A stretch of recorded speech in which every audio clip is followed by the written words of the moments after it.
আসসালামু আলাইকুম বন্ধুরা, সবাই কেমন আছো? এই যে আজকে আবার তোমাদের জন্য একটা ব্লগ করলাম। এখানে হালিম রান্না করতেছি। হালিমের মশলাটা অনেকক্ষণ ভুনছি, তারপরে মাংসটা দিয়ে ভুনা দিলাম। মাংসটা অবশ্য আলাদা সিদ্ধ করে নিয়েছিলাম আগেই, লবণ, আদা, রসুন আর গোলমরিচ দিয়ে সিদ্ধ করে নিয়েছি। এখন মাংসটা ভুনার পরে এখন এটার ভিতরে হালিম মিক্সটা দিয়ে ভুনতেছি, মানে ডাইলের অংশটা। এটাও একটু ভুনে নেব, তাহলে দেখবা যে অনেক সুন্দর করে হালিমটা রান্না হয়। আর এপাশে রুটি ভাজি করতেছি, ওপাশে হালিম মিক্সটা ভুনতেছি, এপাশে রুটি ভাজি করতেছি। তো কে কোনখান থেকে আমার ভিডিওটা দেখছো অবশ্যই আমাকে কমেন্ট করে জানাবা। কেমন হলো আমার ভিডিও তাও জানাবা।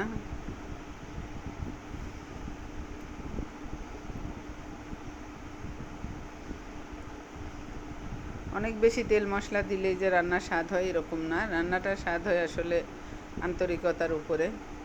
যে যতটা আন্তরিকতা দিয়ে, যে দেখো ভুনা হয়ে গেছে, পানি দিয়ে দিছি। এখন এই যে আরও একটু পানি লাগবে, আরও একটু দিয়ে দিলাম।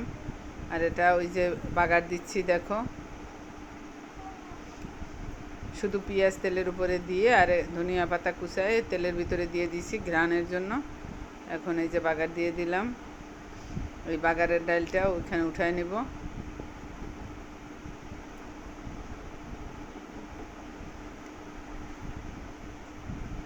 এই যে এখানে বাগার দিয়ে দিলাম। এখন ঢাকা দিয়ে একটু সময় রাখবো, তারপর তুলে ফেলবো। আর তেঁতুলটাও আমি এটার ভিতরে দিয়ে দিছি একবারেই। এভাবে এই পাশে দুধ চা রান্না হচ্ছে,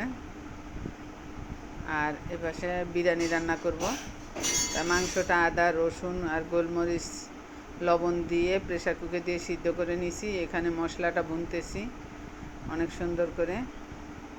এই যে এবার মাংসটা দিয়ে ভুনবো।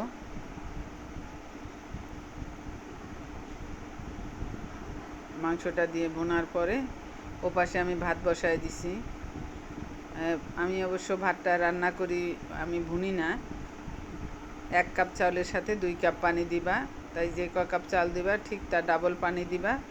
দিয়ে রাইস কুকারে বসায় দিছি আমি। পানিটা উতলে, রাইস কুকারে রান্না করো গ্যাসেই রান্না করো, পানিটা উতলায় উঠলে সোজা ওটার ভিতরে একটু তেল দিয়ে দিবা, গরম মশলা টশলা দিয়ে দিবা। আর এটা হলো 3 ফল, এটা হলো 3 ফল। এটা একটু সিদ্ধ করে নিচ্ছি, পরে রান্না করব। তো পরে তোমার এরপরে ঢেকে দিবা, দেখবা যে হয়ে গেছে। ফুটে ওঠার পরে যদি চুলায় রান্না করো তাহলে জাল কমায় দিবা, আর রাইস কুকারে তো নিজের মতোই হবে। এই যে দেখো আমার ভাতটা হয়ে গেছে। বিরিয়ানি রান্না করার সময় অবশ্যই একটু বিরিয়ানির মশলা পানিতে দিয়ে দিবা। এখন আমি মাংসটা দিয়ে দেব, মাংসটা দিয়ে একটু নাড়াচাড়া দিয়ে দমে রাখবো।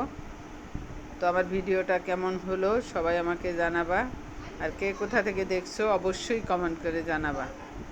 তো সবাই ভালো থাকবা। আল্লাহ হাফেজ, আসসালামু আলাইকুম।